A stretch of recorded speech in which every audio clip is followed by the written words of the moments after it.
I saw my first og in an old jumper dumped on the floor. I had to cut, stretch and stitch and release many more. The arms of jumpers became legs, ears and heads. I unravel bits of wool and use them as threads. Each og full of character and with so much to say, I look back with fond memories of that special day. I knew they were there even before they arrived. You'll have one too. Let's see where it hides. If you find yourself talking, but there's nobody there, it's probably your og. Please don't be scared. They will be that voice helping you stay safe. They will be that feeling that you can't quite place. Ogs need a bit of managing, as they sometimes do disrupt, and once they are released, they don't ever shut up. The Ogs have helped me find a voice I never knew I had, and have also helped me process the stuff that makes me sad. When the Ogs see my stuffing is all flat and deflated, they take me to the sea where I am most creative. Ducking under a wave, I feel the thrill of the cold. I squeal at the sensations as they each take hold. Sat on the rocks drying in the winter sun, I am reminded of everything that the sea has done. The friendships, experiences and insight it has grown has strengthened my belief in what I've always known. It's hard to be lonely when you have nature close by, but sometimes we need help to understand why. It's not enough to simply use it to meet our own ends, but treat with the respect you would a best friend. The Ogs help me listen to the voices of nature on our walks. They are never happier than when showing me that nature can talk.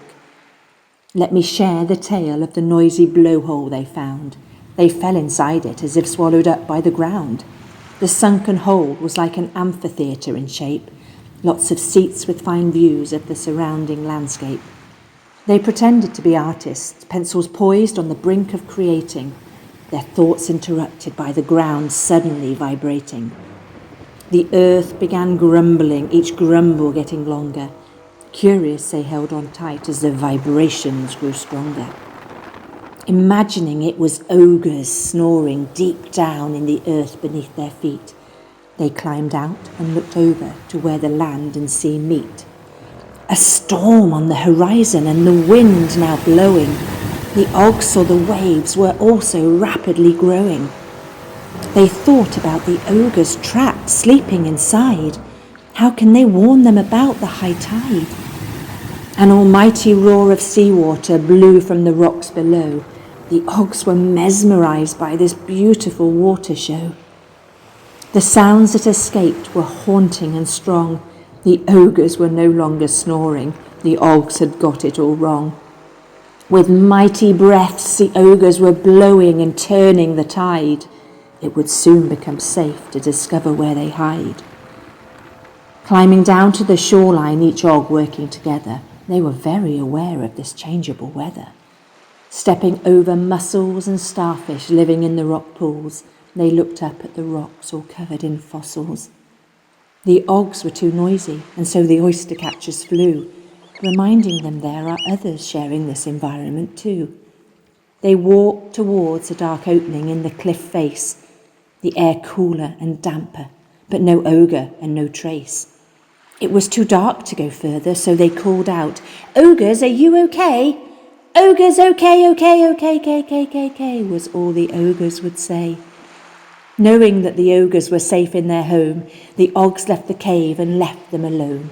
The Ogs sat for a moment listening to the sounds, the drip of water and the squawk of birds flying round. As I sit with the Ogs, contemplatively looking out to sea, I am reminded there is nowhere else I would rather be. The Ogs are always showing me how to share this space. So many species rely on it. It's a very special place. This generous coastline helps sort the thoughts that crowd our heads. We can leave here knowing we are just one small part of life instead. The fossils reminding us we are just one chapter in nature's autobiography. The Ogs and I wonder what mark we will leave in this geography. All I know is this environment has made me the creative soul that I am. With the help of the Ogs, I hope to inspire others to cherish it while I can.